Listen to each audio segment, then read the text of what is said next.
Prime Minister, the Most Honourable Andrew Holness, presided over several meetings of the Cabinet over the last week, including one today as well. As is his commitment, the Prime Minister will update all Jamaica on the deliberations and decisions relating to Jamaica's response to the COVID-19 pandemic. We were scheduled to start at 5:30. May I use this means to officially apologize? Of course, Cabinet was deliberating on some very weighty matters. Ladies and gentlemen, the Most Honourable Prime Minister of Jamaica, Andrew Holness.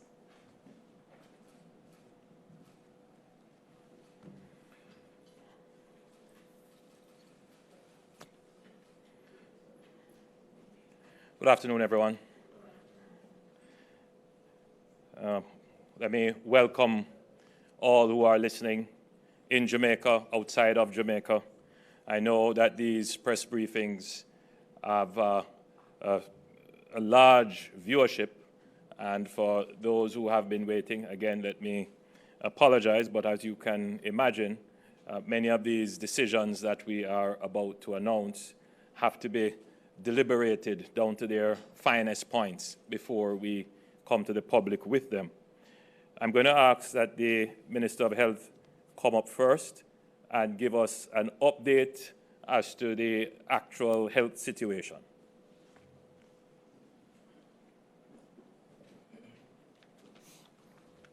Thank you very much, Prime Minister.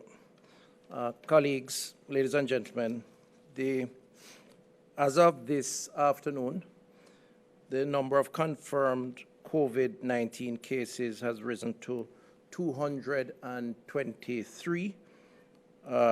Included in those numbers are 27 new cases. Of those 27, 19 are females, 8 are males, and 26 of the new cases are linked to the Portmore workplace cluster. There are now 34 imported cases, 6 that are local transmission with no epidemiological link, 47 contacts of confirmed cases, and 136 that are under investigation. Of that 136, 120 have been identified within that workplace cluster in Portmore, in addition to 16 other cases. So far, 1,889 samples have been tested. 223 are positive, 1,655 are negative, and 11 are pending. In terms of isolation and recovery, there are 128 persons in isolation and 24 in quarantine in a government-operated facility. 27 persons have recovered, and unfortunately, 5 persons have died. I want to just say raise two important points before the Prime Minister takes back the mic. Firstly, the issue around the workplace cluster, we know, will come up, and the Ministry of Health and Wellness has been working to address the concerns of citizens. I know the Prime Minister will elaborate more on this, but just to give some numbers, we have so far collected just over 600 samples from the just over 767 employees. We have also made contact with just over 300 persons who are connected to those employees, and have collected samples from over 200 of those. The process, of course, is ongoing. Of the number of samples that we have collected, up to yesterday, and I know there's some new numbers today, just over 250 were actually tested, and we have received almost a 40% positive, which clearly indicates a significant spread within that particular workplace environment. Very, very significant. which is partly the reason for the concerns in that area and in St. Catherine generally. The part of the challenge that we face, public health that is that these individuals who work within that cluster, that BPO cluster, are relatively young. They have intergenerational living arrangements. They live with their parents or their grandparents, and they are very mobile. As a consequence, the health authorities who are doing the contact tracing are challenged to keep them quarantined without the risk of spreading the virus to their family members and close contacts. And because of that, we have had to make some alternative arrangements, which you will elaborate on that, Prime Minister, which the Prime Minister will. Okay, fine. So over the last few days, the ministry, in discussions with the Prime Minister and other cabinet colleagues, took the decision that it would be better to extract these individuals from the environment in which they live, the communities in which they live, and to place them in a more controlled quarantine and isolation setting, depending on their particular status, whether they're positive or not, whether they're asymptomatic or not, whether they're ill or showing signs of major illness and require hospital care or not. That process has started today.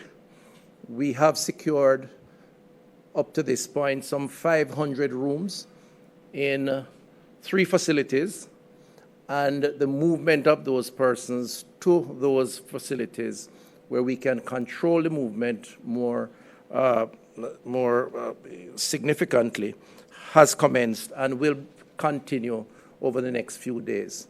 We believe that that is going to be the best approach to controlling the possibility of spread. The final point I'll raise from the public health side is that since March 14, we have had some 21 cases of COVID-19 that have emerged through our Centennial sites, persons with respiratory ailment or influenza-type symptoms.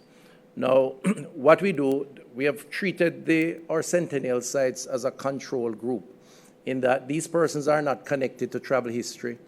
They're not linked to contact tracing.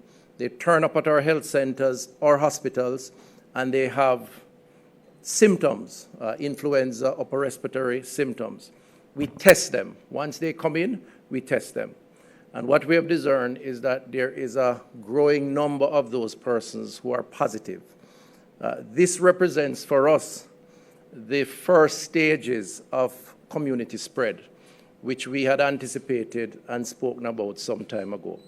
I close by saying it is therefore so important from the public health perspective that Jamaicans observe the guidelines that we have outlined, the issues around staying at home, the sanitizing of surfaces and personal hygiene, wearing the mask when you're in a public space, very, very critical. And also, if you have issues of concern, use the 888 One Love number to call so that we can provide additional information for your own interests, for the interests of your family members, and by extension, the community.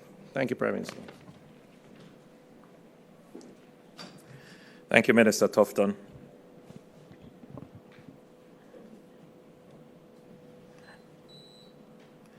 So now we are at 223 cases. A week ago, we were somewhere in the region of about 70, 73, I believe. And you see how fast the numbers move. We always knew this would happen. We have always said that there will be a spike. Exactly how that spike would have come about, it would be hard to predict. But once you are in this phase of the epidemic, that is now the exponential increase in your numbers, then you have to take the appropriate measures. We have been very strategic in how we have handled our epidemic. The truth is that we have balanced lives and livelihood. The weekend is a demonstration of why it is that government policy has to balance lives and livelihood. Because our economy and our society is structured in such a way that if the government acts in an irrational, overbearing, harsh way, then people will suffer. The less fortunate, the vulnerable, those who are on the periphery of the society, they will suffer. And if they suffer, you could find a situation where they dispense with all reason and say, why should I withstand hunger and deprivation for the threat of a disease? Once that starts to enter into the calculus of the thinking of the average Jamaican, then all the measures that we try to put in place will be for naught. And we saw that when we put in place the measures for St. Catherine. It is not that people don't understand the threat of the disease. Yes, there are some who still don't understand and appreciate it. But when they take on a rational risk-based analysis, they decide that even with the threat of the disease, they will act in ways that could jeopardize not just their own health, but the health of the country. So the challenge that the government faces is always trying to put in place measures that will account for this kind of thinking and this kind of behavior. We spend a lot of time trying to bring on board the Jamaican society so that we all recognize that if we act responsibly, if we take faith in the guidelines issued by the government, and take faith as well that the government is listening to you, the government is not trying to act in any particular special interest. The government is acting in the national interest. Indeed, the government is acting in your interest. So once that is rooted and cemented in the minds of the people, then it makes our job that much easier. So we did very well, as I had said before, in having almost a month since the first case, keeping the numbers very low, extremely low. But one incident occurred, which is now under investigation, and there is a whole process around that. The result of that is that that one incident has yielded more cases than what previously existed. In other words, the entire island had, up until the outbreak, somewhere around 73, 75, don't quote me on the exact number. And now we are at 223, of which I believe about 122, of which 122 are from that single workplace. So you see the kind of infectiousness of the disease that we're dealing with. And I hope that the average Jamaican listening, the Jamaican who would say, nobody can tell me if it's on me yard. You know that Jamaican. That Jamaican who say, I've passed through tougher than this and I've survived. That Jamaican who say, a little white rum and some bush tea and I'm good.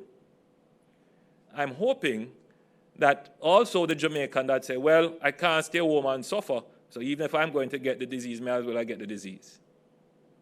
I'm hoping that those kinds of thinking will be dispensed with, will be put away, and a greater reasoning, a better reasoning, will come into effect for all our citizens. It is a real struggle for the cabinet to put together the measures. There is no one set of perfect measures, meaning there is no set of measures where everyone will feel that they have won. we try as best as we can. There is no set of measures that do not require of every single citizen some sacrifice. So what is it that we're trying to maximize with the measures? Well, firstly, those persons who are most at risk from dying from the disease, we want to protect them. And we know who these persons are. They are persons over 65 by the clinical profile of the effects of the disease. They are persons who have comorbidities, especially those who have multiple comorbidities, meaning that they have other illnesses. And Jamaica's health profile is such that non-communicable diseases are prevalent in our society, particularly your diabetes, some people say sugar, hypertension, high blood pressure, heart problems. So these highly prevalent diseases in our society, and with the age profile, would place a significant number of Jamaicans in that high-risk category. So strategy number one for the government is to ensure that that high-risk category stays out of harm's way. So it's the orders that are designed specifically, that speak specifically to those populations, are the orders that say if you're over 70, if you have comorbidities, if you are working and you have these kinds of illnesses, diseases, but even if you have them under control, still stay at home, stay indoors. We do make provisions for those elderly persons over 70 to come out once per day to get the essentials of life and go back in. But for your own protection and health, you should try as much as possible to stay away from the general population. Now, the government has also taken some other measures, which the Minister of Local Government had announced earlier. Golden age homes, infirmaries, there are certain orders that relate to them. Those orders still remain in place, particularly about visiting and how workers should operate and the hygiene measures that are necessary. So we want to make sure strategy number one is to protect our elderly. So far, knock on wood, we have done fairly well in protecting the elderly population. And those, of course, with the high prevalent comorbidities. The second strategy is to have a very efficient and responsive surveillance system. So the entire public health system is on alert to pick up whenever we see a case comes to our attention, whether it turns up in a hospital, in a health center, or someone calls in. And I believe that the success that we have had to date is primarily due to the agility and high functioning of our public health services. And today, again, it can't be said too much. When we say public health services, we tend to specify doctors and nurses. We tend not to speak about the public health inspectors and those persons who do the contact tracing and who are really on the front line going out interviewing persons. And I want to today big them up and say, we recognize what you're doing and we salute you and we appreciate what you have done. So that system has worked very well along with the testing protocols. And I do know, I interview a few of the persons who work in the system. I interface with them, I talk with them. They explain to me what their job is. And I do know that they are out there on the front line. They're being sent all over the country, tracking down and tracing, interviewing. And it is a skill It is a real skill to get people to cooperate and to disclose where they have been and who they have been in contact with, and then to do the matrix and make the connections. And as a result of that, we have been able to capture most of the cases. In fact, a significant number of the cases. In addition to that, those cases that have turned up in the system on their own, we have, as the minister said, the sentinel sites. Those are the sites where people would, if they feel ill, they would just go. And we have tested all those cases.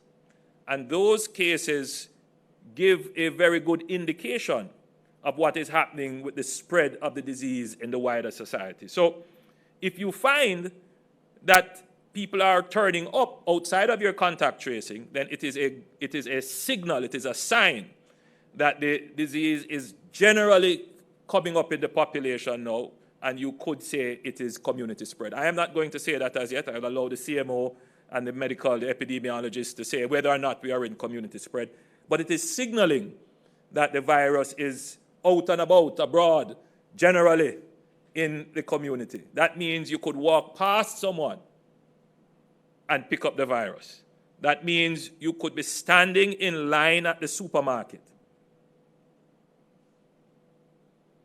and pick up the virus. Indeed, I don't have permission from the health personnel to say this, but I'm going to say it in a general way for shock value, but it is true that one of the persons who was picked up as a close contact, when the public health officials made contact with the person, they were standing in line at a supermarket, answered their phone, and it was a public health official asking them, "Where are you?" "I'm in a supermarket." That is what is happening. So that is telling you that it is generally out there, and you have to be careful. So where we are now is that the Minister of Health and his team, in terms of another strategy, in the sense that we have done as much as we can in terms of our contact tracing and identifying. You have heard the minister say we have done contact tracing for 500 or more of the 700 plus workers. 600, you have done contact tracing for 600 plus of the 700 plus workers in that workplace. But a better measure would be to ensure that those who we have done the contact tracing on, those who we have knowledge of, that instead of having them generally quarantined in the area, it is better to have them quarantined together where there can be better administration and supervision and better analysis of what is happening with the outbreak in that cluster. So as the minister pointed out, they have taken a decision to move the affected population into quarantine. It is, I think, an excellent decision because it takes the burden off the Portmore community, the Linstead community, the St. Catherine community in general. Because as we would have seen, it is next to impossible to have a perfectly running curfew order, stay-at-home order, no movement order in the parish of St. Catherine. So having them in the parish heightens the risk of persons actually getting being infected with the virus. Nevertheless, we don't have all of them, and we don't know all the contacts that they would have made. So there is still a risk. So in the management of the risk, last week, this time, we decided to impose enhanced curfew measures on the parish of St. Catherine. Those enhanced measures were difficult for us to do because from the outset, we knew how difficult it would have been for a parish like St. Catherine, where you could easily say, I'm not speaking from statistical knowledge, but just anecdotally, maybe half of the working population of Kingston and St. Andrew lives in Portmore and St. Catherine generally. And you could almost say that 2/3 of the essential services workers live and commute live in St. Catherine and commute into Kingston and St. Andrew. So it was always a difficult task. But we calculated the risk and felt it was better to have done it. Why? Because though the measure has come under some criticism, and we understand why, my job is to explain the logic, and sometimes the logic escapes the criticism. So whilst we're not able to totally use, and I hesitate in using the term lockdown because there's no lockdown, but we were able to prevent people from going into Portmore. And I think that is half of the benefit. Since we can't prevent people totally from coming out, if there is a population moving in and you can stop that, I believe we have effectively stopped that in terms of a risk management. We have been effective as well in limiting the movement from St. Catherine into other parishes. There are a few areas which are not manned, and I have spoken with the Commissioner of Police to ensure that we step up those measures to ensure that there is a tighter restriction on movement out of the parish. The challenge, of course, with putting on the measure is that everybody wants to be exempted. And I know everybody is important, everybody's job is important, but the purpose of the measure is to stop movement. The virus doesn't have legs.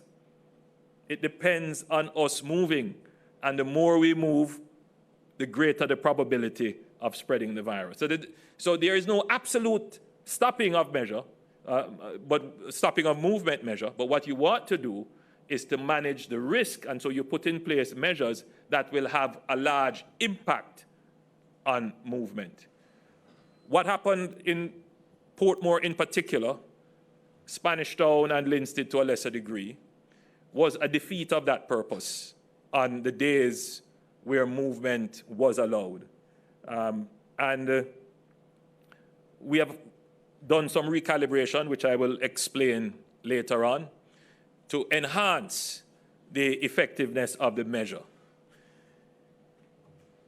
The other strategy that we employ in managing the epidemic is to manage movement generally in the society.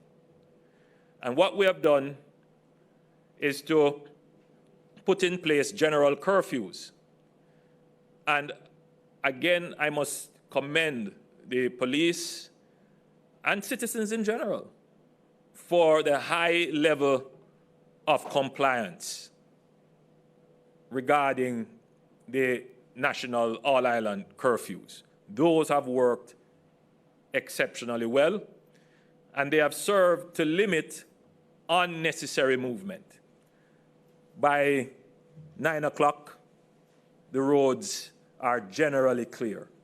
When it was 8 o'clock, generally the roads are clear. During the Easter, when we had more enhanced measures, generally the roads were clear. So I think Jamaicans have done well in that regard, and that gives me hope, and I think every Jamaican can take hope that we can follow some of these measures without complaint and without any form of disobedience. Now, those measures, as I've said, work. We have put in place other measures, such as the gathering rules. The gathering rules have been particularly difficult to implement because of how they are being interpreted. So supermarkets, for example, some supermarkets say they're only allowing in 10 at a time. The way in which the orders are structured, supermarkets are not exempt from following the social distancing rules.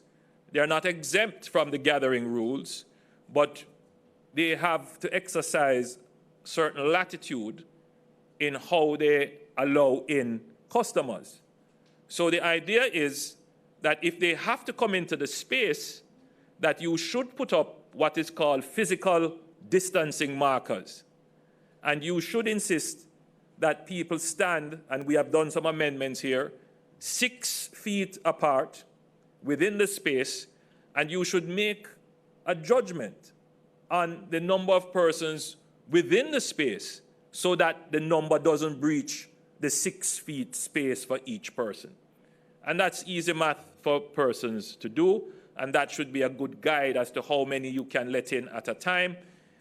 And you also want to move people in and out quickly. So for people who have to shop, people who have to move about, you want to get in and move about. Leisurely shopping, window shopping in this time, not recommended. And indeed, the supermarkets and other public service agencies should try as best as possible to move people in and out. Now,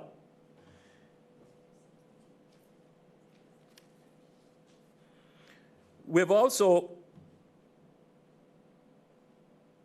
tried to encourage businesses to move their services online. What was clear on Saturday was that persons had to stand in long lines to get remittances. And it is not just remittances, it's to go generally with these measures to pay electricity bills, to pay utilities. Many of these services can be done online. And I want to encourage every single Jamaican who has a bank account, who has a card attached to that account, if you are not now using online services, and if you have never used it and you don't know how to use it, ask for advice, call the bank, and let them explain to you how it is done. Now is the time to get online, in every sense of the word. Get on the internet and get online with the measures that we are putting in place. The truth is that if all Jamaicans were banked, that is, that they had a bank account, then there would be no need, absolutely no need to go to a physical place to collect your money. And indeed, if all Jamaicans were digitally provisioned, meaning that they had a facility to go online and there were financial technology solutions that could allow for widespread payments, then there would be no need for many of the lines that we're seeing. So a part of this COVID epidemic is the transition of the society to a digital society. Indeed, hopefully, this will be one of the long-lasting changes that would result from this crisis. So all of those are measures that we have put in place, and I've given the explanation as to why we have those measures. So as of today, we're making some changes to the orders, and I wish to announce them now. Educational institutions are to remain closed up to the 31st of May, 2020. I want to be clear, I'm not saying that there will be no school. The physical place of learning, the school, will remain closed, but education will continue online or remotely. So they will remain closed until May 31st, 2020. Our borders will remain closed to the 31st of May, 2020. However, this will be subject to controlled re-entry of Jamaicans in accordance with established protocols. Previously, when we closed the border, we allowed limited re-entry via a discretionary application through to the Minister of National Security and then the approval of Cabinet. Now we will have a protocol in place. The protocol has been established, and that protocol will control the re-entry of Jamaicans. And here let me say that I am very sympathetic to the case of the Jamaicans overseas. I get a report almost daily from your Minister of Foreign Affairs, and I'm going to ask her, when I'm through with these measures, to come up and give an update. There are some who are more vocal than others, and I may see their case because they are more vocal than others. But I want every single Jamaican to understand that there are thousands of Jamaicans stranded all over the world, some of them in extreme hardship, not just financially, but psychologically and emotionally as well, being apart from their home. Jamaica is not the only country that has adopted strict border controls. Within the Caribbean, there are several countries, within CARICOM especially, who have taken that position. And it is for good reason. But my sympathy is with them. But more than sympathy, we have put in place a protocol. It would have to be discussed publicly, obviously. We will bring it to Parliament. And as soon as we can, we will start to have controlled re-entry. All BPOs are to be closed for a period of 14 days, starting at 1 second past midnight, or rather 1 second past midnight on the appropriate way to say it, AG, help me. It's Wednesday. Wednesday. So commencing on Wednesday. So on Wednesday, and Wednesday start at 1 second past midnight Tuesday. So from Wednesday, so they have 24 hours, basically 24 hours notice, to close their operations for a period of 14 days. Now, I want the country to understand that this was not an easy decision. The same people who will tell you that you must close the BPO are the same people who will quarrel with you and say, people who used to work in the BPO are starving and you're not providing for them. Again, there is no easy solution. Closing the BPOs either is not a simple or absolute action, unless you intended to close them for good and forever, because these operations are not meant to be closed. They are meant to give you 24-hour stand-up services through hurricane, natural disaster, catastrophe. That is how they are designed. So, for example, they have critical systems that can't go down because these servers serve critical industry and infrastructure that Jamaicans depend on. Many of them provide support to logistics and shipping that brings the food into our country. Many of them support the telecommunications and banking industry that were those to go down, then you would not only see the lines of people who can't get their funds at the remittance office. You would also see those who stayed at home trying to get their money online, quarreling with you. So the issue of closure then is that we have said to the BPOs that the critical services, those that support the telecommunications, the banking, and the logistics and shipping, particularly those related to our operations as a country, that we will make exemptions and provisions for their operations, but those will be closely regulated. In fact, we are going to appoint one of our agencies along with the Ministry of Health to closely examine those minimum operations, because we don't want that minimum operation to be used as a guise for full operation. I am heartened by the level of proactivity that I see within the Business Process Industry Association.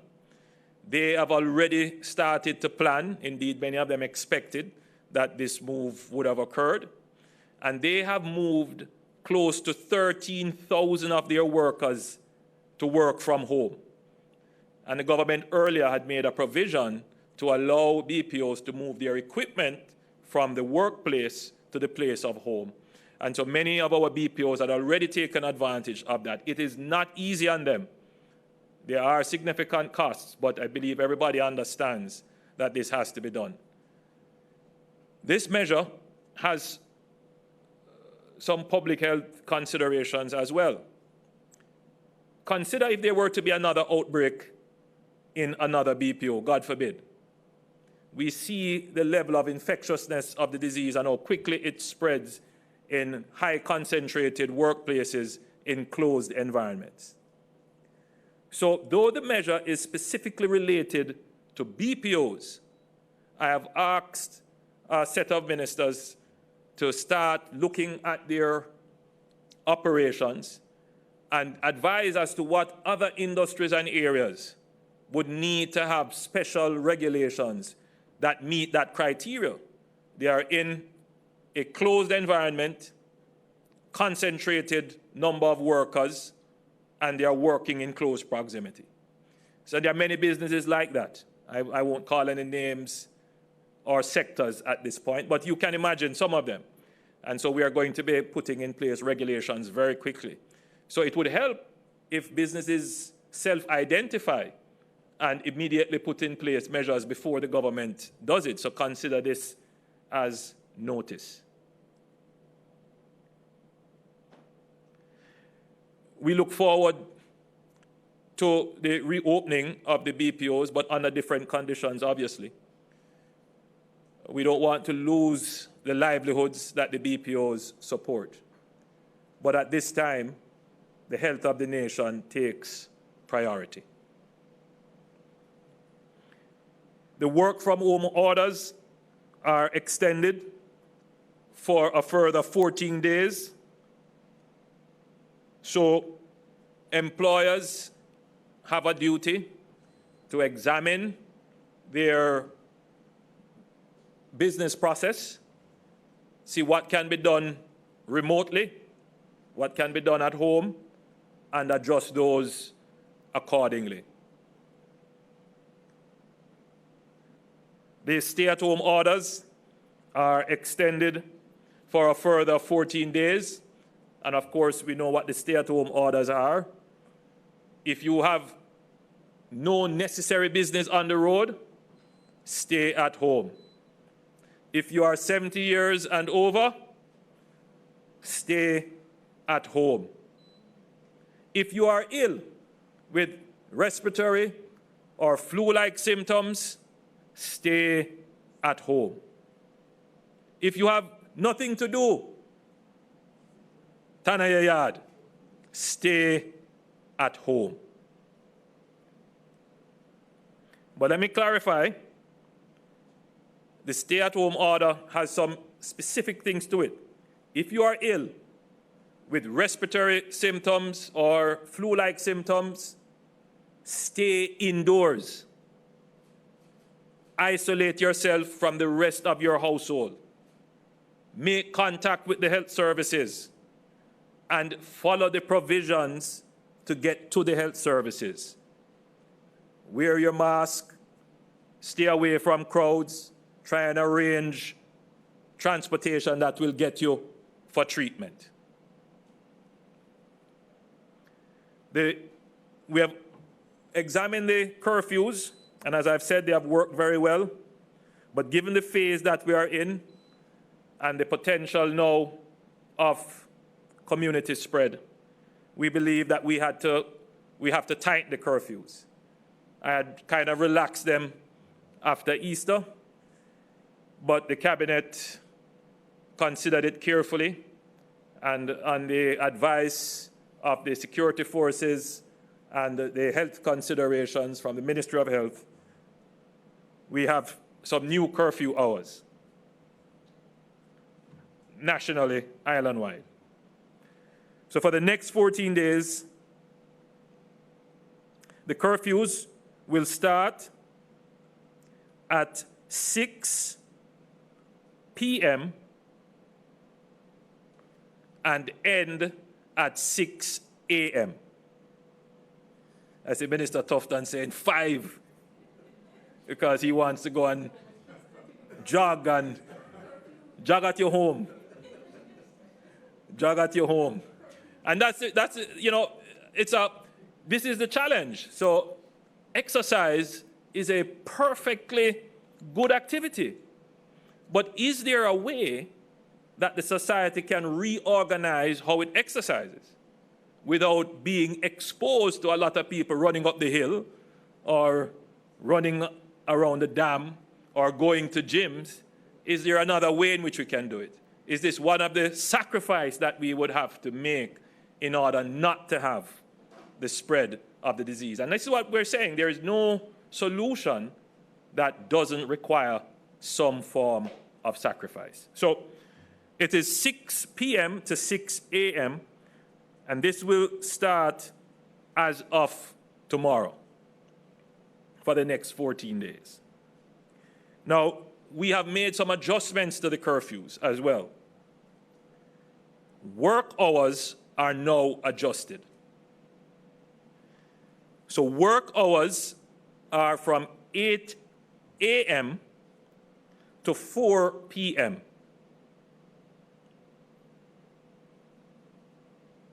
So curfews are from 6 a.m. to 6 p.m., 8 a.m. to 4 p.m. It means that you have what is called travel time. So travel time is from 6 a.m. to 8 a.m. and from 4 p.m. to 6 p.m.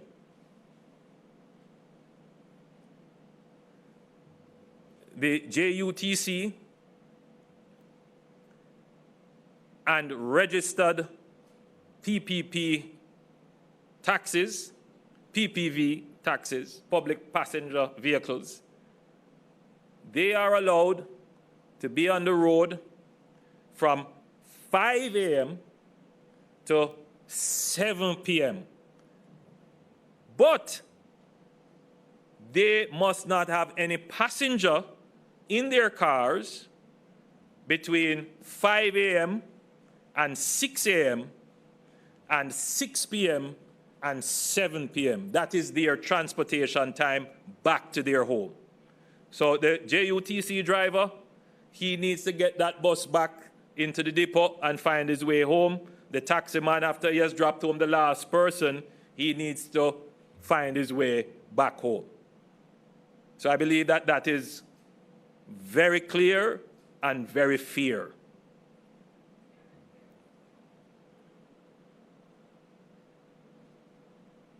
So we're asking, therefore, that all workplaces make the necessary adjustments. If you are on the exempt list, and we will clarify that tomorrow. So, for example, a power station that has to continue to operate, but it should not necessarily need all its staff. So the staff that is not critical to the operation, that's a 24-hour operation, their duties should end and they should go home by 4 p.m. This measure applies to supermarkets. The supermarkets, however, should close at 5 p.m. The pharmacies should close at 5 p.m. The corner shops should close at 5 p.m. And we're doing that to allow that extra time if you need to drop in and pick something up.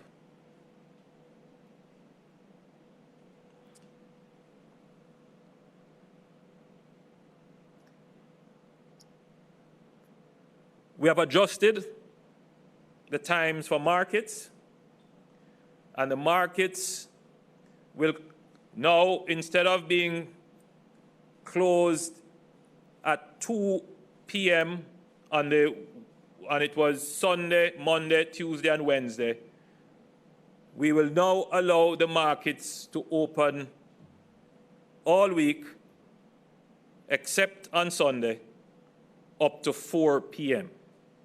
So the markets will go from 6 to 4. They will be closed on Sundays. So there will be one day without any market opening at all. Wearing of masks. The wearing of masks is now mandatory in all public places, and that would include passenger vehicles.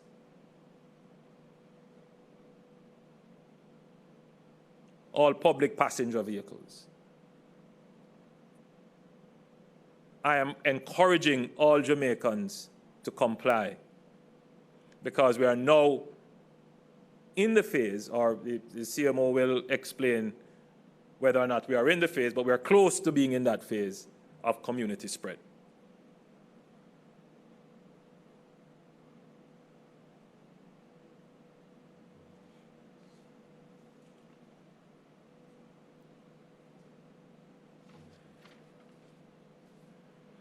The prohibition on gathering continues and will be extended for a further 14 days. No gathering should exceed 10 persons. Social distances, the orders for social distances are modified. We had given 3 feet minimum that people should stay. The minimum is now 6 feet. And these are orders which we intend to enforce. And we are asking all Jamaicans to note that. I know it's hard to stay away from someone. We are people who are used to being close to each other and embracing. But in this epidemic, I urge you to stay 6 feet apart. The exemption lists remain. Tomorrow we will go to Parliament and we will have a review, a debate on these measures, so we could make changes to the exemption list. I must say I'm not inclined to see an expansion of the exemption list, but we can certainly clarify the exemption list. For St. Catherine, the measures announced in relation to the borders of St. Catherine remain.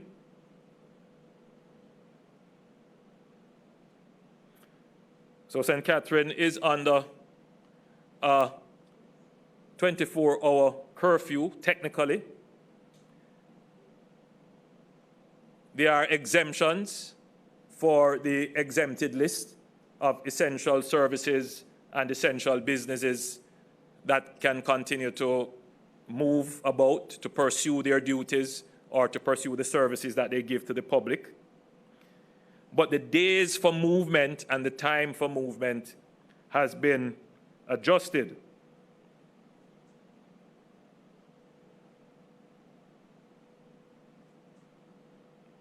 On Wednesday, so tomorrow, the existing order for St. Catherine will expire.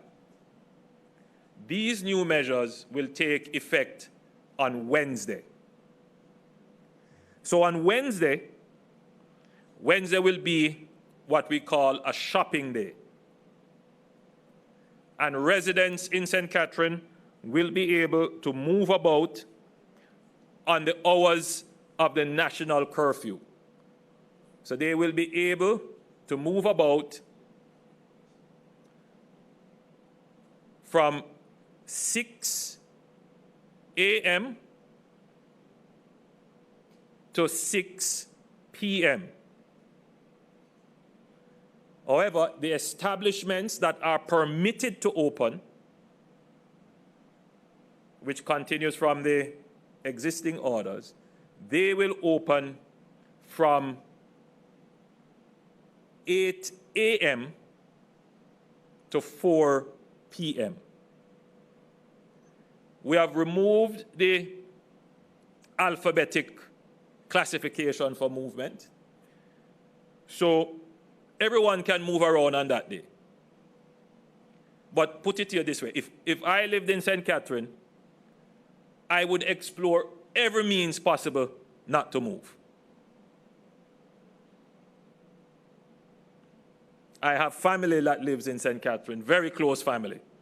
Still, my mother lives in St. Catherine. And my advice to her, stay home. And I'm giving all mothers in St. Catherine that advice.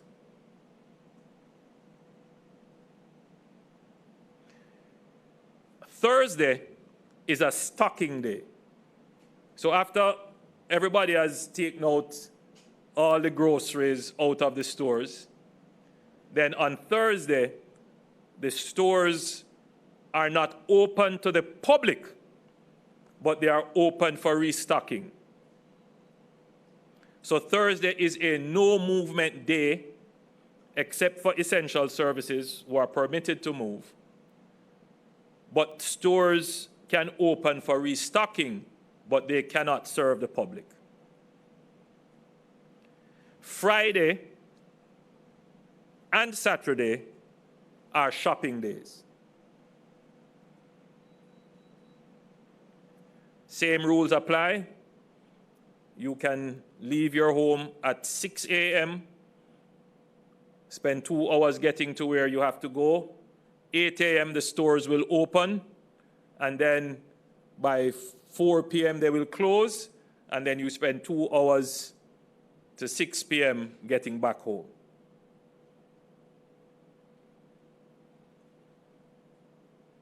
Sunday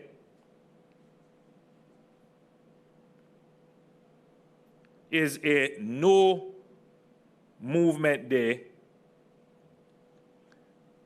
and we will allow restocking.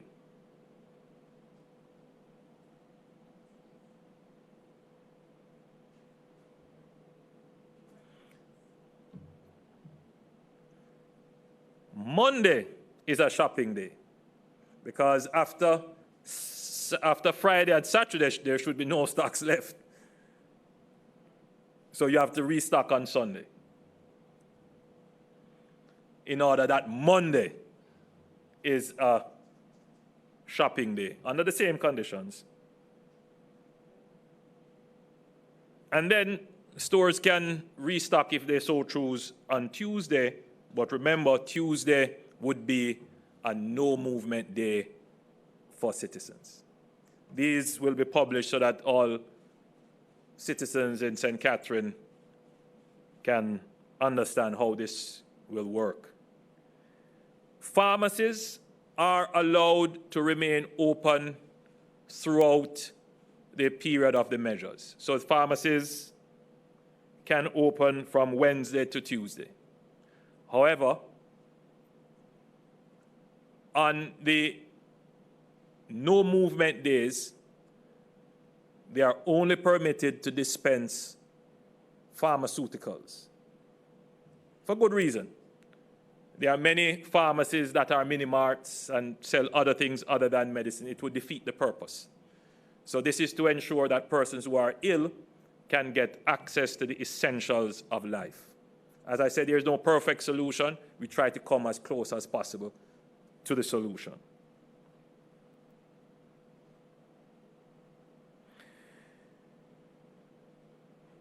Bars, amusement places, and the likes remain closed.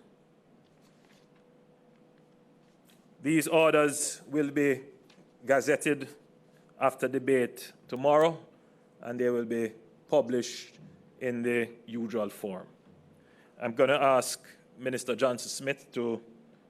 The curfew actually starts on the 22nd. He said tomorrow it starts at 6 p.m. Yes, I will clarify, yes. The new curfew rules, the AG is reminding me, starts on the 22nd. So at, AG, you're saying at 6 p.m. or at 6 a.m. on the 22nd? The new curfew rules, precisely, the new curfew rules, forgive me, starts 6 p.m. on the 22nd. So you have 1 day's notice effectively to the start of the new curfew rules, which would mean that all the other measures under those rules follow, which is the closing times for businesses from 8 a.m. to 4 p.m. and the traveling times for persons in public transportation and the closing times for stores would start at that point in time. So, ladies and gentlemen, thank you for listening. I'll ask the Minister of Foreign Affairs to give us an update as to our Jamaicans overseas and the measures we are taking to assist them. Minister Johnson-Smith. Thank you, Prime Minister.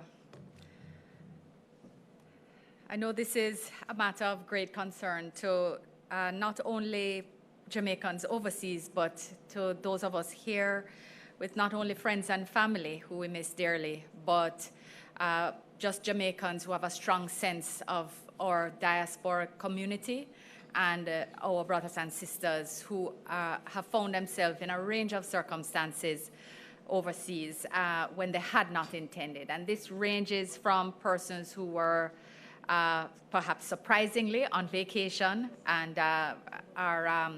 were unable to come back home because of cancellation of flights, to persons who had work arrangements which have, of course, been cancelled or been terminated because of the circumstances globally, to interns whose internships have come to a close and students whose institutions have closed terms, in some cases with residences remaining open for them and in others not so much. Through our embassies, high commissions and consulates across 20 countries, we have done our very best, and in addition with our honorary consuls and our extremely important diaspora community or diaspora associations, been able to identify and provide support. Sometimes it's a conversation and counseling, as has been set up by an excellent team of pastors and counselors in Miami who reach out to our hotel workers and who were discussing how to engage more deeply with a broader set of persons who have found themselves in circumstances where they had not planned to be as a result of the global COVID-19 pandemic.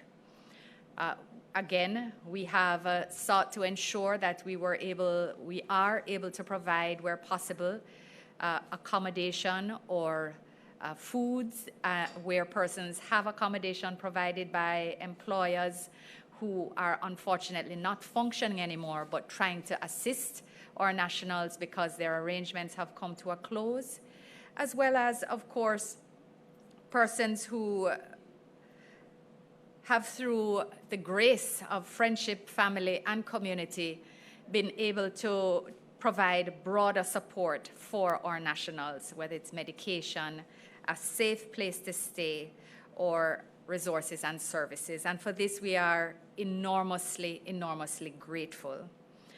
We want to say, as Prime Minister said earlier, that we are absolutely in sympathy and empathy and understand the concerns that persons have about our nationals overseas and also that being experienced by our nationals overseas.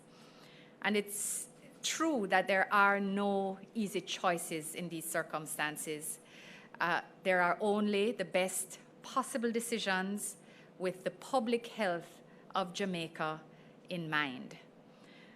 In these circumstances, I know that the public has been broadly debating the 43 crew workers on the Marella Discovery 2 who are now docked in Southampton in UK, along with approximately, well, it's a group of approximately 90 cruise workers on about 6 ships that are docked in that port at this point in time.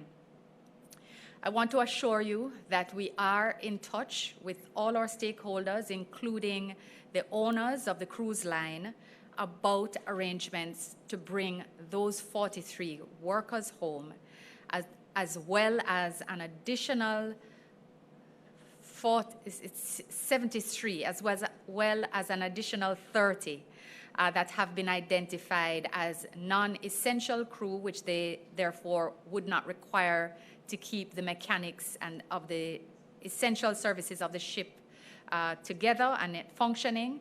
So we have decided as a government that we will engage with the owners of the line to bring those persons home. This does, however, require the cruise line to undertake their obligations under the Maritime Labor Conventions, which guide not only Jamaica, but they guide the Bahamas, to which the Marella Discovery 2 is registered. And as signatory countries, we expect international law to be adhered to. There are meetings set as early as tomorrow morning between our High Commissioner as well as the chair of the JTB. We recognize that the cruise industry does not generally relate to the Foreign Affairs Ministry. Their key interlocutors are within the tourism sector. So Foreign Affairs have been working closely with the ministry and their agencies, the Ministry of Tourism and their agencies, to try to ensure that we get the best information and that we try to find the best solutions possible. So again, the arrangements that will be made for those workers will be in accordance with the protocols to which the Prime Minister made reference earlier. There will be a broader discussion, as Prime Minister has said, of the protocols as a whole, but we will keep you informed.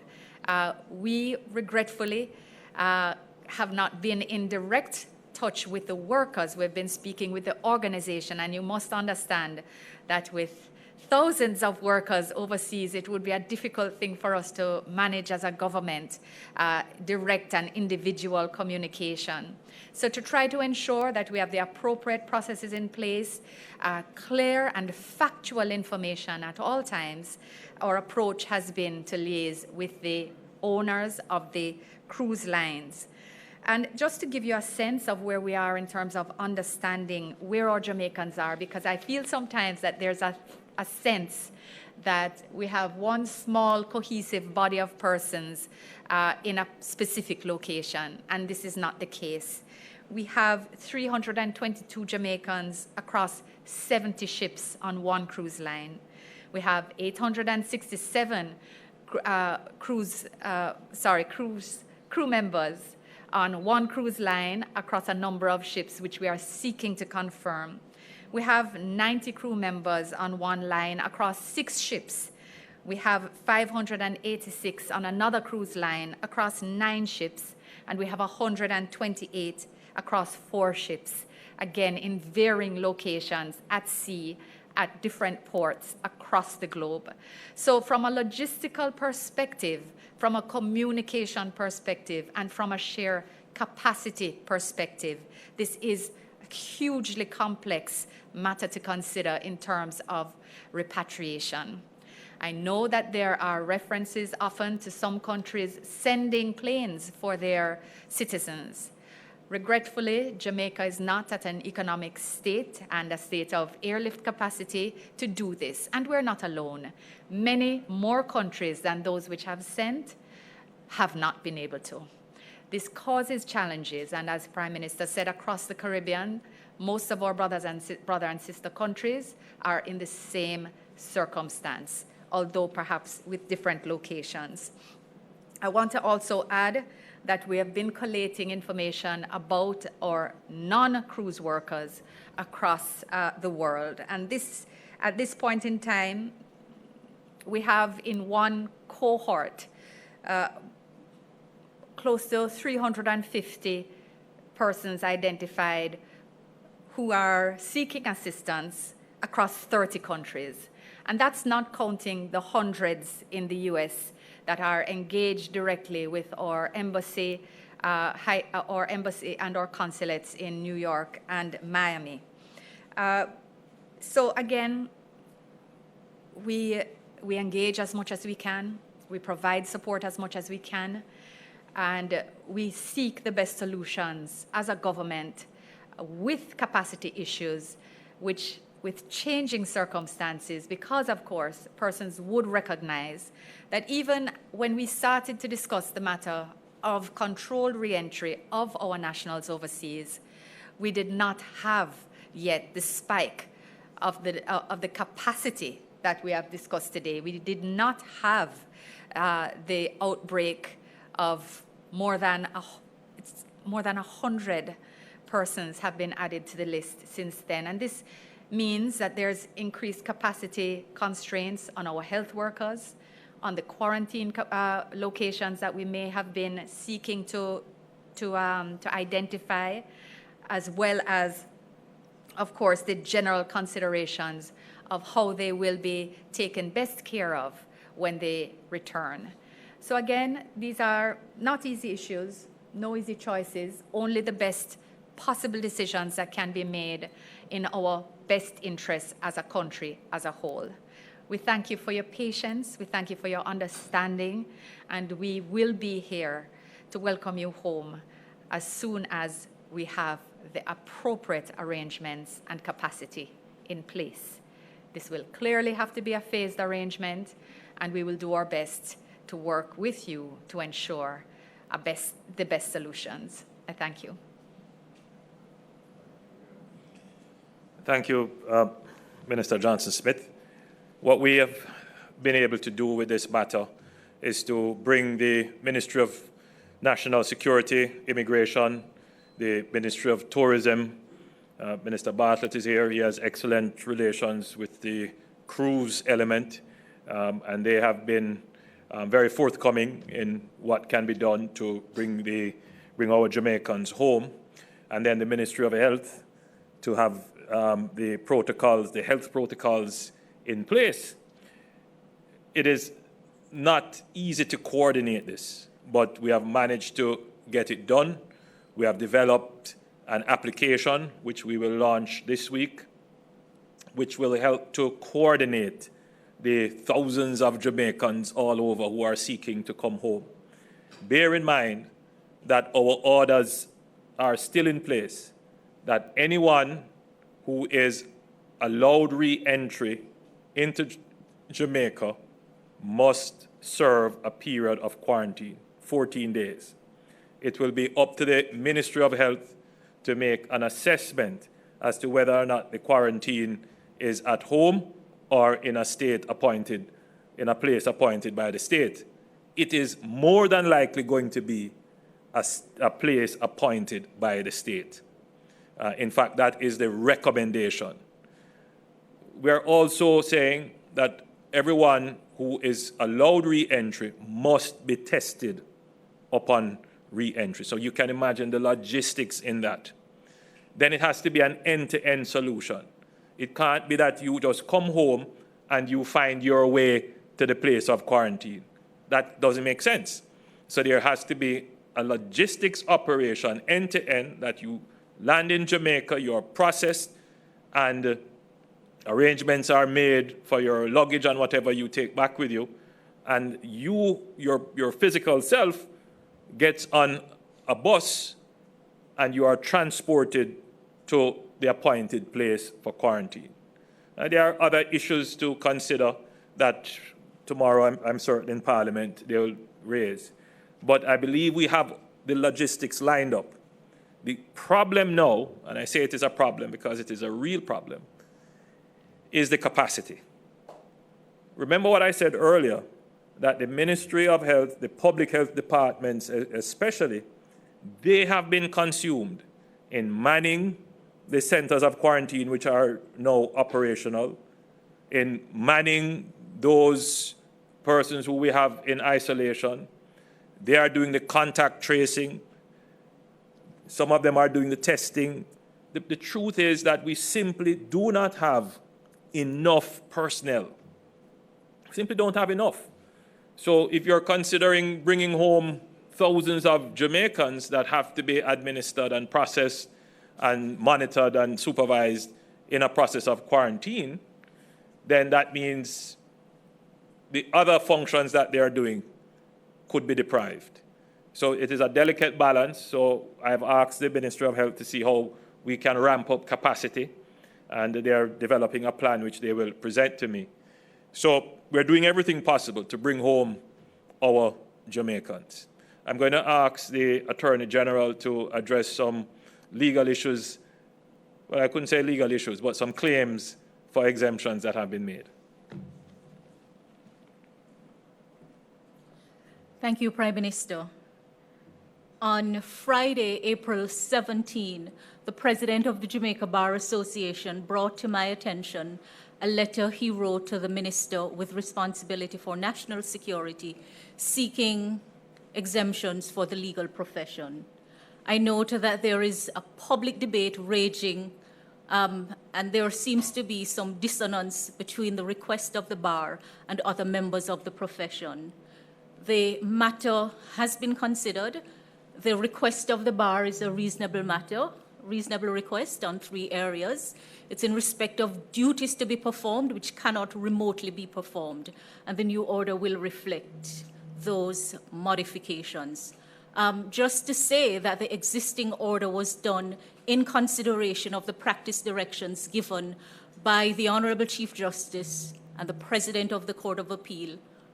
And so the emergency hearing matters are covered currently, but we appreciate the wider concern for matters which are not covered, but for which the attendance of an attorney would be required. Also, Prime Minister, there are other areas outside of what the bar has requested which fall for consideration, and the new order will so indicate. So, to members of the legal profession, there was no deliberate decision to exempt you, but bear in mind that we are containing movements, and we are also mindful of what you do and how your duties are impacted if you cannot move. So be assured, the matter is being dealt with. All right, we're going to just look at a graph of where we are. So on your screen, you should be seeing a lovely graph. If I could get it to my screen. So you will see some solid lines and some broken lines. So the blue line is what we call the 12-day doubling curve. The yellow line is the 10-day doubling curve, and the red line was the 8-day doubling curve. The white dotted line are the number of cases, the cumulative number of cases each day. The green dotted line would be the number of cases, the cumulative number of cases each day without the current outbreak at the workplace facility. So let's start there. So you can see that the white dotted line is trending up at an increasing rate and with a very steep slope. This is almost approximating the 8-day doubling curve, meaning that the numbers, as it says, doubles every 8 days. Now, if you look at the outbreak starting from the 10th of March, we were tracking very well the 10-day curve fairly well. And in fact, we were moving towards a 12-day doubling, meaning a longer period of time before the doubling of cases. But now, with the new outbreak, in the workplace in Portmore, we're tracking on an 8-day doubling, meaning we're going to have more cases more quickly than before. And I just wanted to point that out to persons, that the strategy that the government has to put in place now is to bend that curve, because now that curve is trending up, and we need to bend it back to the 12-day doubling curve, or even a greater number of days for doubling. For that to happen, strategy number one: if you don't have to move, don't move. If you don't have anything urgent or useful to do on the road, stay home. Work is urgent and useful, but let's do it smartly. So if you go to work, maintain social distance. Avoid gatherings of 10 or more.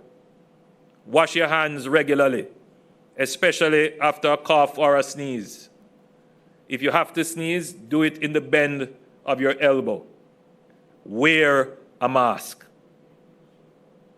If you are ill, I beg you, turn on your yard.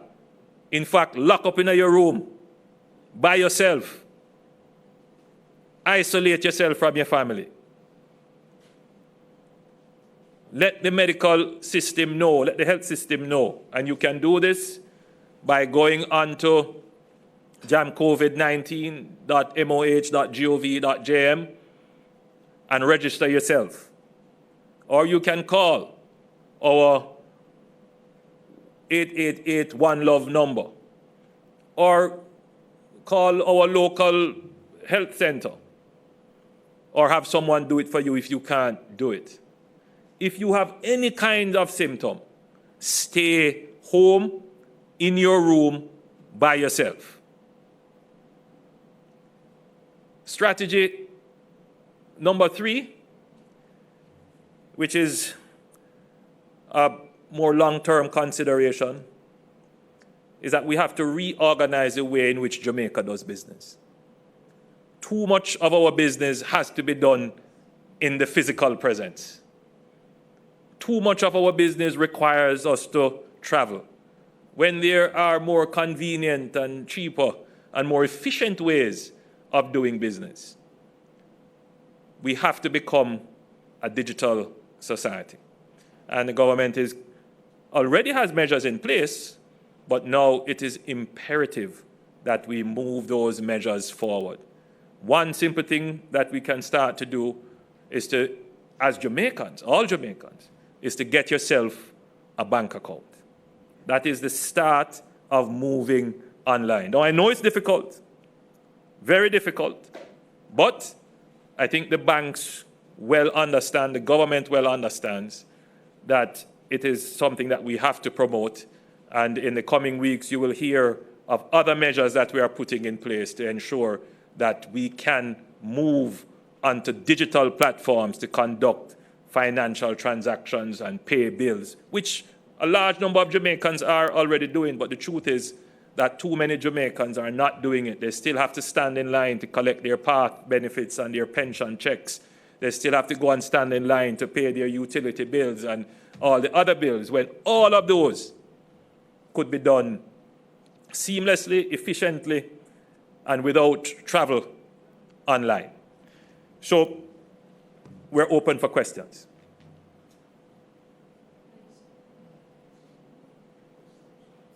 Thank you so much, Mr. Prime Minister.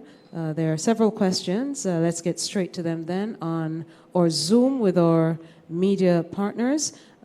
First question, hand up, coming from Dion Jackson Miller of the RJR Group.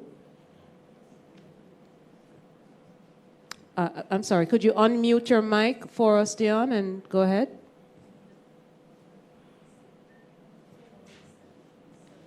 We're still not hearing you.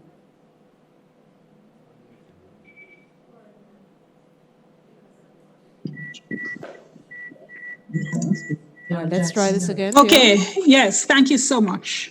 Thank you so much, Naomi. Mr. Prime Minister, I'm not hearing you take responsibility for the chaos that ensued in St. Catherine, which was not just entirely predictable, but which was predicted by many people who said 2 shopping days were grossly inadequate. The government made a small adjustment to the hours, but added no days between Wednesday and Saturday, therefore exposing the residents to not just distress, but crowds and the possibility of infection. So my questions are, was this lack of foresight caused by deficiencies in the technical recommendations, or did Cabinet override the recommendations made? 2, who are you adding to your team who has more experience in logistics and planning so that we don't experience anything like this going forward? 3, your Minister of Education, the ministry says online school starts Wednesday. Given the widespread problems accessing internet at home, when is the government planning to acknowledge that this term has been lost? And 4, how many of the new cases were symptomatic? Well, let me start with the education system. The Minister Samuda is not here. I had a discussion with him. There is no lost term. I know that education is taking place in the country. We also know that there are areas that are not served by the internet or access to other remote methods. And we are working with great speed and alacrity to have that done. In fact, you would have heard me speak about the transition to a digital society and moving that much more quickly than we are now. A part of that is to build out the infrastructure to do so. And in my next press conference, you will hear more plans which we have in place to build out that infrastructure. So I'm not prepared to concede any loss of a term. It appears to me that there are those who would want to hear some bad news. I am not going to be the bearer of that. Now, as it relates to what happened on the weekend in Portmore, it was always known that there would be crowds. In fact, every measure that we have put in place, not just for Portmore, but generally, that when those measures are put in place, that there is an excess of persons taking what I consider to be precautionary measures in shopping. At least 20% of persons who turned up were shopping out of precaution, meaning that somehow there is a level of panic that is in their minds that somehow the place will be shut down and for weeks they will not be able to access the supermarket. Granted, that has not been the experience because that has not been what the government has done. However, the level of panic that is created by the purveyors of falsehood and fake news and those who want to see negative things happen has heightened that. Now, if persons followed the regular shopping trend, yes, there would be a crowd, but not to the extent that we saw. The second point is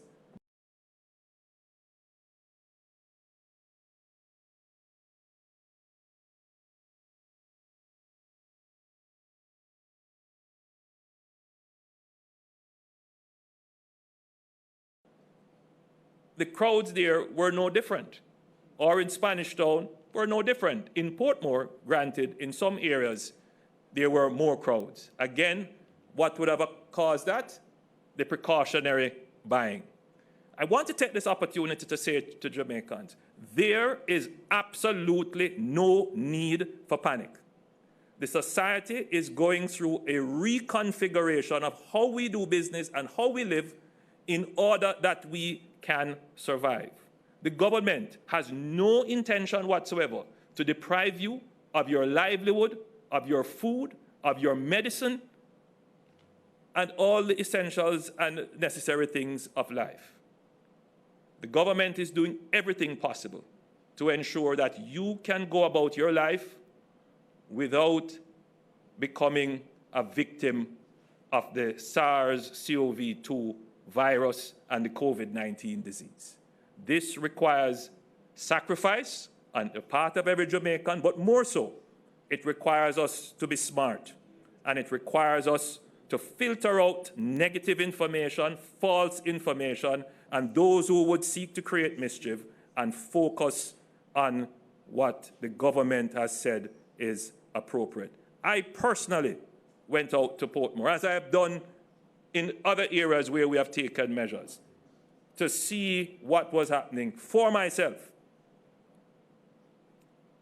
And it was clear that by 5 p.m., the crowds had subsided.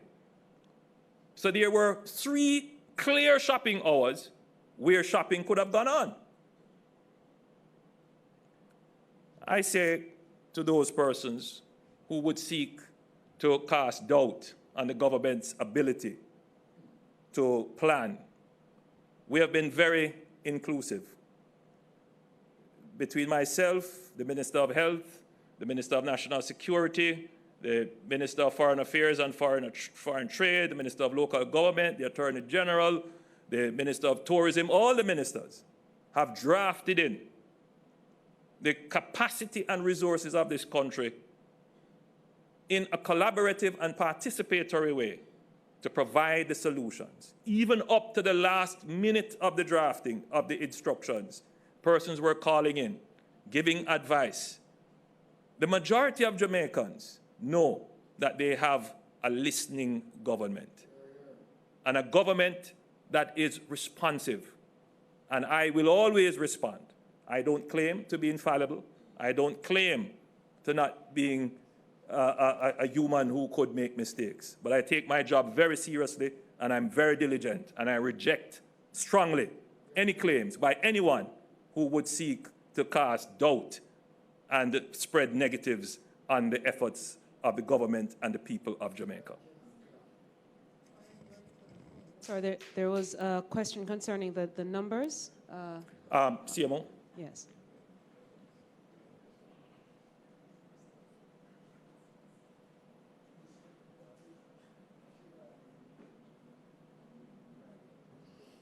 Hi, good evening, everyone. Thank you for your question. However, I want persons to understand that we do get these results. When we announce them today, this evening, we would have gotten these results between last night and this morning. And so we would not have gotten all the information in terms of all the details of the cases. So I wouldn't be able to tell you how many persons were symptomatic versus asymptomatic.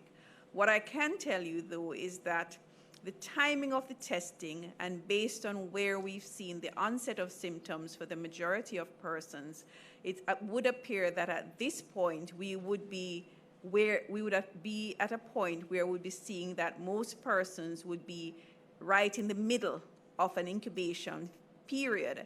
And so therefore you may have very, very early symptoms.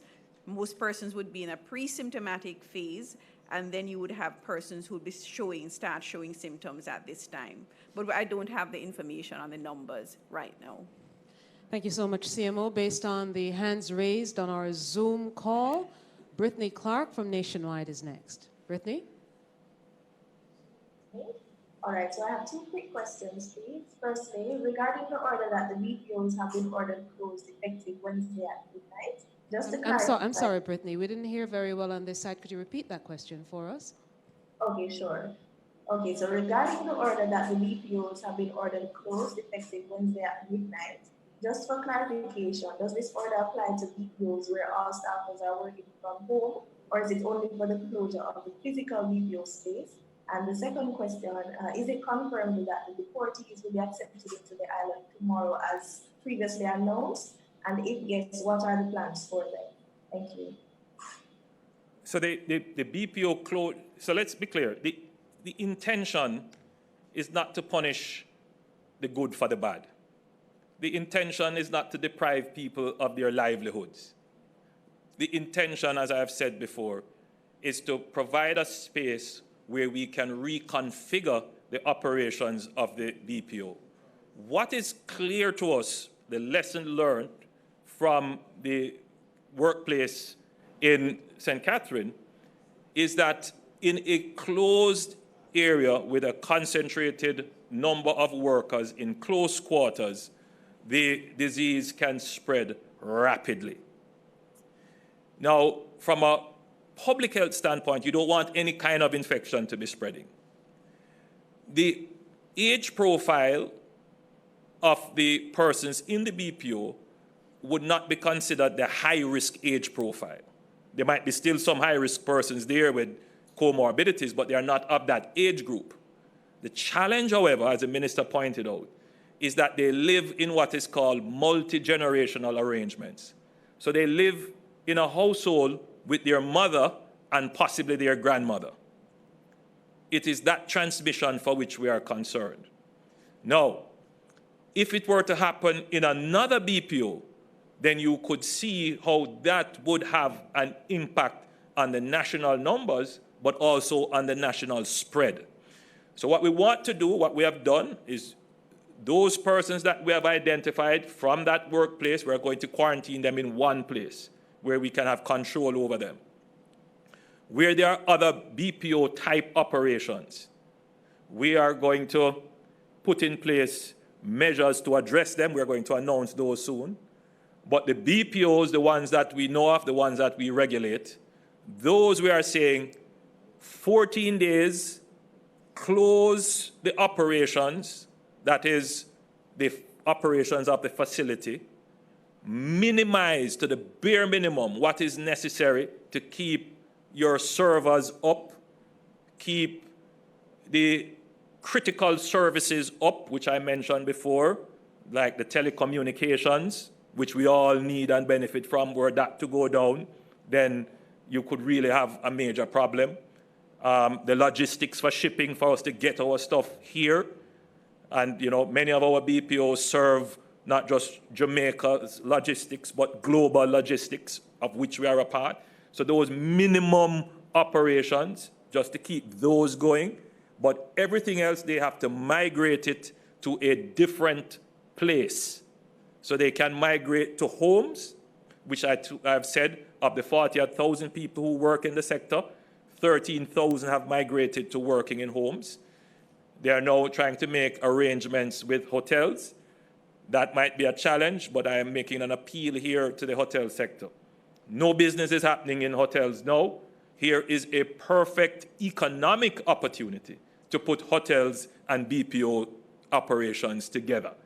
And I think that is an opportunity that should be explored because it is in the national interest and it makes good business sense.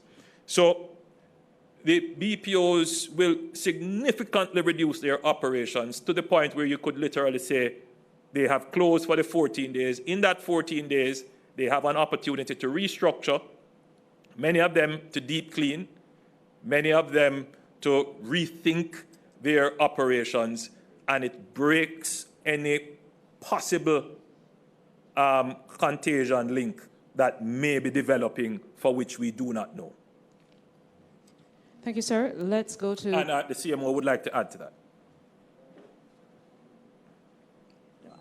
I just wanted to go back a little bit to the question from Dion. I think that this cluster of cases that we have from the BPO gives Jamaica a unique opportunity to be able to track the onset of symptoms. And we won't lose this opportunity because this is an emerging situation, and different countries are looking at their own case studies.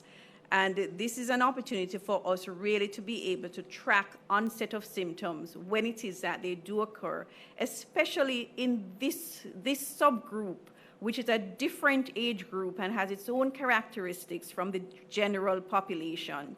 So I think going forward, I mean, as we investigate and in our attempt now to take out these persons from their homes and put them in a controlled setting where we can monitor them, it gives us really an opportunity to share the information that we will learn from this experience with the rest of the world that will also help other persons to decide on the management of persons and how it is that they monitor.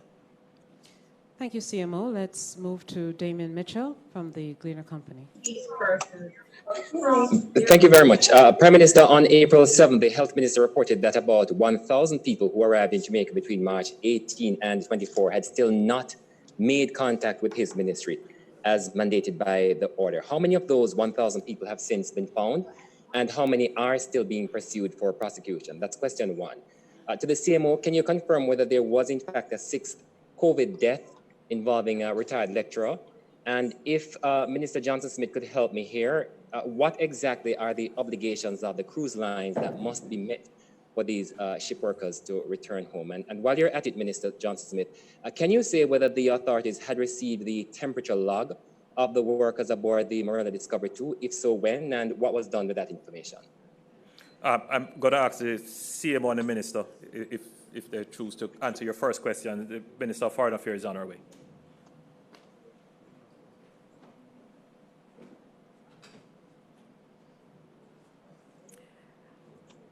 Yes, I can confirm the death of the university lecturer, and it's with a deep sense of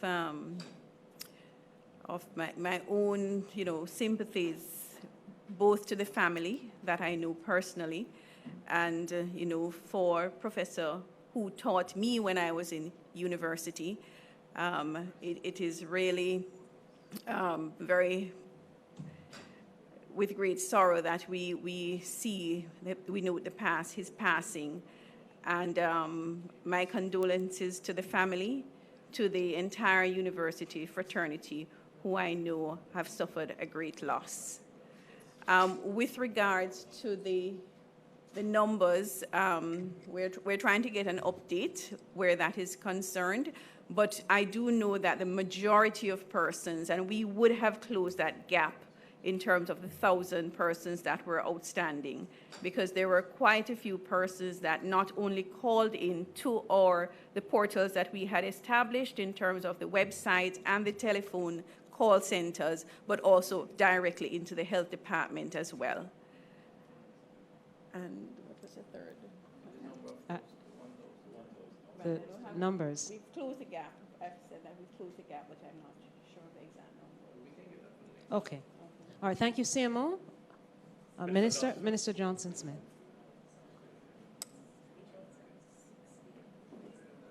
She's approaching the lectern. Okay, let me start with the answer to your last question. I actually did not have that information in the brief that I received, so I'm not aware whether the temperature logs were received and what they said, but I'm sure that can be researched through Port Health or other relevant authorities. So that could be pursued if it remains of interest to you. Regarding the obligations of TUI or of the owner, these are under the Maritime Labour Convention 2006, which defines the status of seafarers, and it defines them as including crew working in the hospitality division of passenger ships, etc. And it states essentially that they have the right to be repatriated at no cost to themselves in certain circumstances, and essentially that this is the obligation of the ship owner.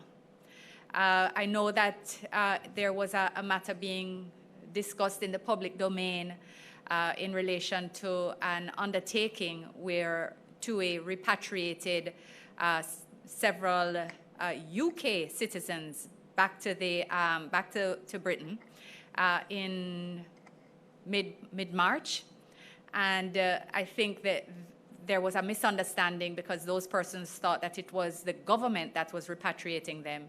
It was in fact TUI that was paying for and providing for and undertaking a repatriation of their passengers, supported logistically by the British High Commission here, and of course the Jamaican government supported where it was appropriate and necessary to ensure the relevant laws and arrangements were adhered to.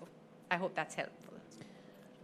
Thank you, Minister. I have a few from Facebook. We have a few from Zoom as well, but just for clarification, Prime Minister, there are several residents in Portmore especially who are asking the extension of the 24-hour curfew in Portmore. How long did you say 7 it was? days. 7 days. 7 days, everyone.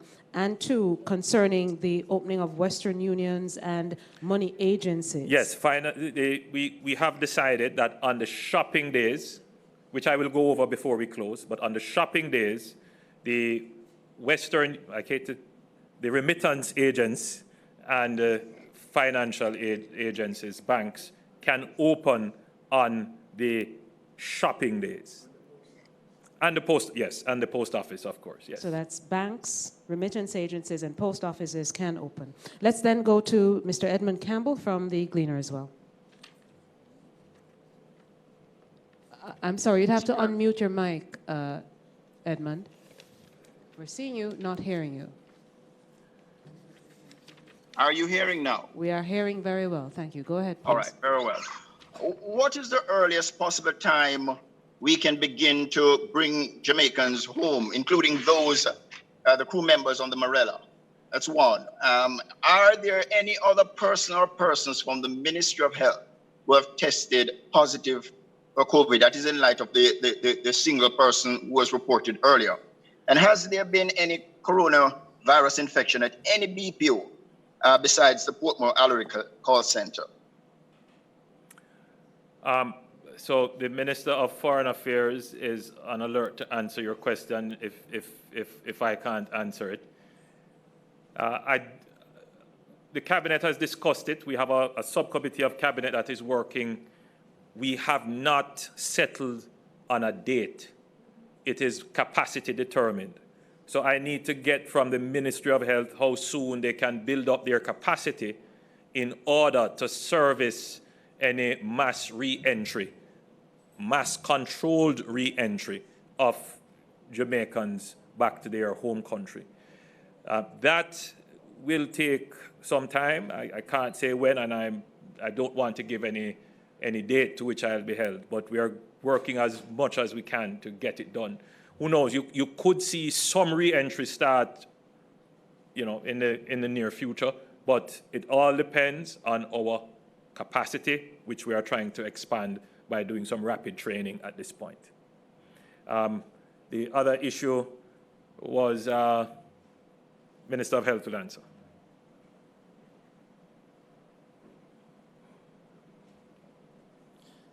So the 2 questions, as I understand it, was whether or not there are other members of the Ministry of Health and Wellness testing positive. I'm assuming it means members who are at the head office, because as you recall, there was a nurse who is a member of the fraternity in one parish that tested positive. So we have done a number of tests. My understanding is that we have not yet gotten all the results, and so I'd prefer not to comment definitively on that until maybe tomorrow, when we should be in a position to give a more definite position as it relates to the status of those who were tested. What I can say is that we've done the contact tracing of the individual who was tested positive. We had closed down all the offices in the New Kingston area, the place where he visited most, and one facility just outside of New Kingston. And we have done all the deep cleaning and so on that is necessary. So all of that has taken place and is taking place, and a number of tests were administered, and we should have some results by tomorrow or so.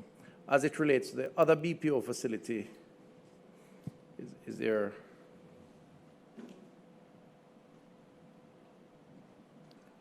With regards to one other BPO facility, we really have done some what we call an opportunity sampling of quite a few persons, just as persons that are workers there.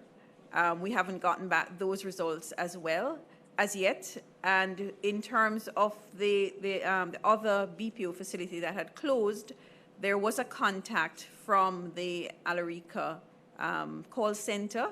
That person has been tested, and we're waiting for the result. And as we are on testing and results on the health sector, on Friday, you may have noticed that we did not have our usual press briefing. That is because we all got tested. All the cabinet members got tested, and a few of our permanent secretaries took advantage of that opportunity. We put in place measures at the Cabinet Office, the OPM, and all ministers have been directed to ensure that the measures that they have in place are tightened in the ministry and around their personal security, and health security, that is. We took some time to reflect on our own circumstances and operation to ensure the continuation of government in a time of epidemic. All By right. the way, so the results, we've got back the results, all negative. I think that was the next question. Thank you, sir. It's 7:47, so let's take our final two questions. I will ask Ms. Zara Burton from 18 Degrees North, and I have a few online that are chomping at the bits. Zara, go ahead, please. I'm sorry, could you speak up a little bit? We're hearing you very faintly. Go ahead. Could you articulate why, in the first instance, the BPO employees were considered to be essential workers? That's one question. And why now there are several that are still going to be allowed to stay open? Question is, how many BPOs will be allowed to stay open? I think Minister Tufton mentioned there were 68 in total. How many are going to be allowed to stay open under this exemption? And I know you mentioned 13,000 of them are now working from home. The Minister Tufton had said 10,000 have been working from home, of 40,000 at the time of the last press conference. Now you've mentioned 13,000. Doesn't seem like that's a big increase. Can you just explain what is going on there and why not more of these BPOs are working from home? And then the final question is, what about factories? I know you mentioned that there were things that were going to be evaluated.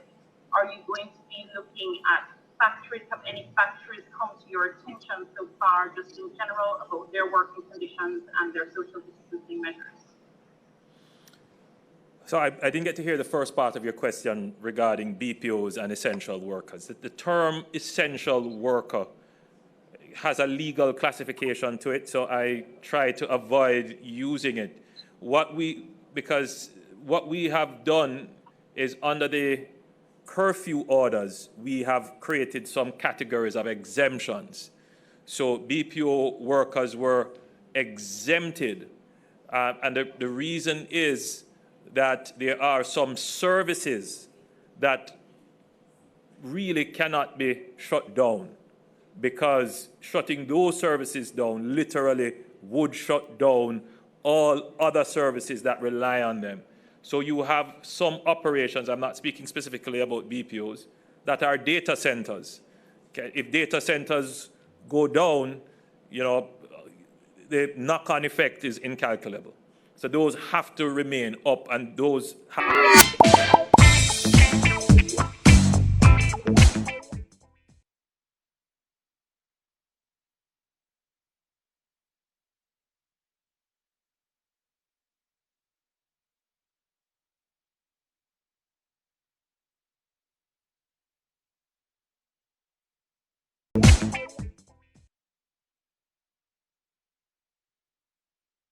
Watch yourself online, that's what my crew say. Make it a new day. A reminder by the Broadcasting Commission. We the BCJ. What if it was your friend in the mix? What if it was your sis in the pics? What if you want a terrorist watch list? What if? Suppose that one. What you gonna do? Don't like, don't comment, don't click. Report it, block it, don't make it stick. Don't trust everybody on the internet. Use it to step up your intellect. So online you have to be safe too. Don't believe the rumors or the fake news. Don't go everywhere they try to take you. Protect the kids or they find a way through. What if it was your friend in the mix? What if it was your sis in the pics? What if you want a terrorist watch list? What if? Suppose that go on. What if? Wait up, free. Clarity on the work from home guidelines. The private sector organization of Jamaica, PSOJ, seeks to clarify further the recent announcement from the government of Jamaica regarding work-from-home measures. On March 16, 2020, Health and Wellness Minister Dr. Christopher Tufton indicated that Jamaica has now confirmed 12 COVID-19 cases. Among the new measures to be implemented to mitigate against the spread of the virus in Jamaica is the implementation of the work-from-home measures by the public and private sector. Effective Wednesday, March 18, 2020, all non-essential work for public operations should be done from home for 7 days. Private businesses are advised to encourage non-essential work to be done from home where possible. What is essential work? If an employee is able to effectively carry out their duties at home without disrupting the operations or productivity of the business, then they are to work from home. Employees whose job functions cannot be carried out remotely are expected to report to work. In these instances, employers are encouraged to implement creative scheduling practices that observe social distancing norms. Social distancing keeps people from interacting closely or frequently enough to spread an infectious disease. In the case of COVID-19, it includes staying at least 3 feet away from all persons, avoiding hugging, kissing, and shaking hands, and staying home when sick. What else is expected from the private sector? Factories and other businesses are expected to remain open and continue producing and offering services. The government does not intend a full shutdown of the economy. The objective is to reduce the level of public travel and interactions and to facilitate the adherence of businesses to the recommended sanitary protocols when employees are on premises. Private businesses are advised to minimize public engagement. There is no limitation on employee numbers within the physical space of the business. Notwithstanding, social distancing protocols should still be observed. These measures will be reviewed in 5 days for further recommendations.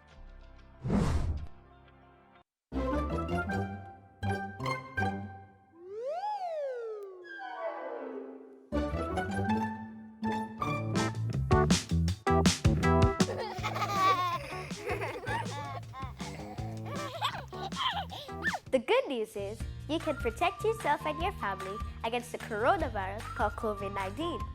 If someone in your home has COVID-19, no need to worry. You can help take care of them and protect yourself at the same time. Every day, clean all surfaces that are touched often, like counters, tabletops, doorknobs, and bathroom counters with disinfectant. Use household cleaning sprays or wipes according to the label instructions. Protect yourself and your parents from the coronavirus or COVID-19.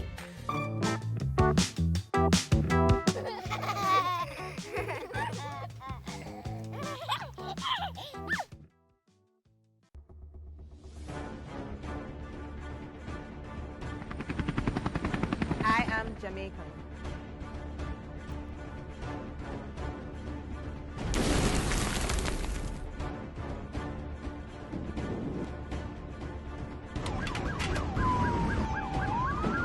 I am JDF Coastline. I am an infantry soldier.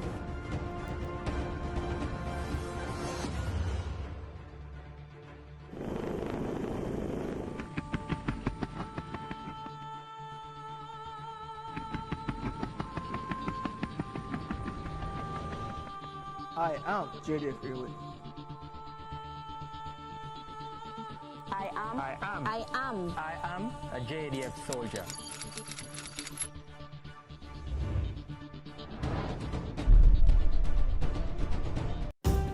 The corrupt are getting away too often. Help catch them now. Jamaicans must call 1-800-CORRUPT. Yes! Enforce the law. One law for all. If convicted and found guilty, lock them up. It's our money that's being wasted. Lock them up. Stop the corruption. Build integrity. A message from National Integrity Action. In order to reduce the stigma and discrimination of persons who have COVID-19, here is what you need to know. Anyone can contract COVID-19. COVID-19 is not a death sentence. The job of healthcare workers is invaluable. To our COVID-19 survivors, there is life after COVID-19. Anyone can be affected by COVID-19. For children or parents with children, it is okay to be anxious. Kindly contact the Mental Health Helpline of the Ministry of Health and Wellness at 888-NEW LIFE for support. That's 888-639-5433. For at-risk groups, such as persons with HIV and AIDS, do not be afraid to disclose your pre-existing condition to your healthcare provider or health clinic. Manage your condition and follow preventative methods. Maintain a healthy lifestyle. Get adequate sleep, eat healthy, stay physically active. For health workers, recognize the early signs of stress, increased irritability, disturbed sleep, displaced anger, lack of concentration, or poor eating habits. Don't just know them, do something about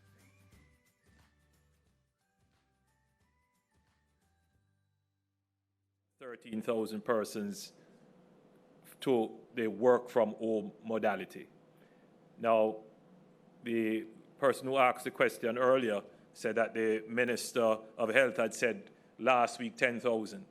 Now, if you understand the nature of the business, for them to move at that speed, 3,000 in a week, which is a massive logistics operation, that they are actually making effort. And we expect that within this 14-week period, they will even do more numbers to work from home and to change modalities. And those change 14 days. Did I say months? 14 days. 14 days. But they will also seek to make changes in the structure of their workplace in terms of the arrangement and configuration of workstations and those things to ensure that the concentration is not there and to make provisions for how the workers will interface and interact within the space to ensure that there is no outbreak. During this period of time, the government will be reviewing all the operations, both the Ministry of Health and the Jamaica Special Economic Zone Authority, which have jurisdiction over some BPO operations. The other questions, I don't recall them. Well, we could continue. If I recall them, I'll answer them. Yes, and I believe that our media partners are essentially off. There were two from social media that I wanted to bring to your attention as we close.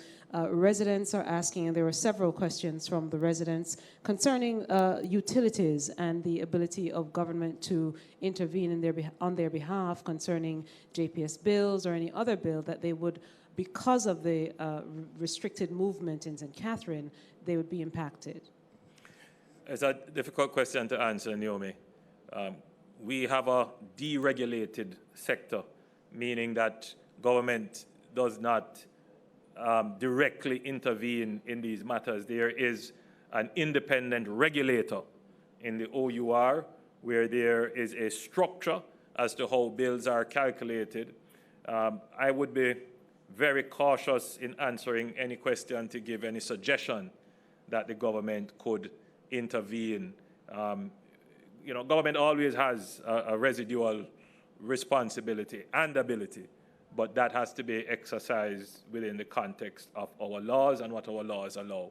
So it is something that I will review. I've heard the complaints, people saying that especially in the last billing cycle, they have seen a spike in their bills. It's something that we will look at, but I could not at this platform make a promise or a commitment that is not informed by discussions with the regulator and the Attorney General as to what would be our powers.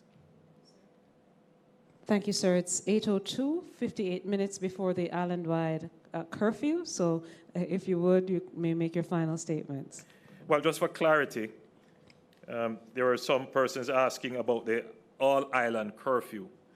The all-island curfew, which currently exists, which is the 9 p.m. to 5 a.m. curfew, expires on April 22nd at 5 a.m. The new curfew, all island daily curfew, because there are some persons might interpret, that it is 5 a.m. on day X to 9 p.m. on day Y. That's not the case. So we're having a new set of curfew rules, which will start on the 22nd of April, that's Wednesday, at 6 p.m. and end at 6 a.m. on Wednesday, May 6, 2020. So everybody should be clear. The new curfew starts on Wednesday, the 22nd of April at 6 p.m. and it goes for 7 days, and then it ends on Wednesday, the 6th of May at 6 a.m. It is a daily curfew. So just to be clear, so if people still are not clear, so on Wednesday, the 22nd of April, curfew starts 6 p.m. and then it goes over into the Thursday at 6 a.m. and then you move about, and then it starts at 6 p.m. That means you should be at your home, right, on Thursday, and it goes over into Friday. So that is the new curfew. Gas stations within the Portmore area are open on the days of movement. That is the days that you're allowed to shop, your shopping days. All right, ladies and gentlemen, thank you so much for joining us.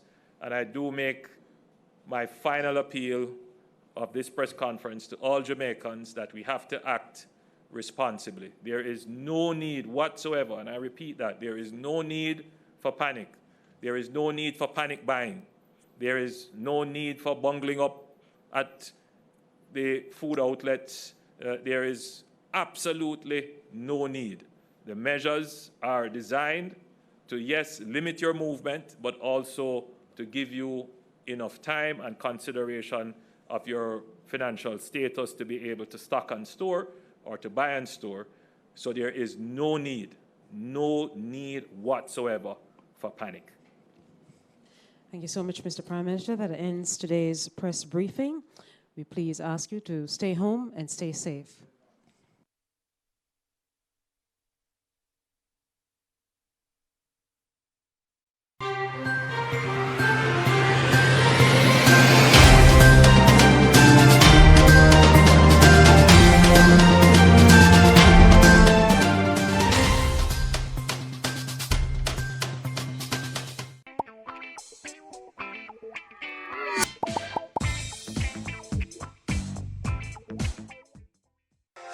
Not all heroes wear capes.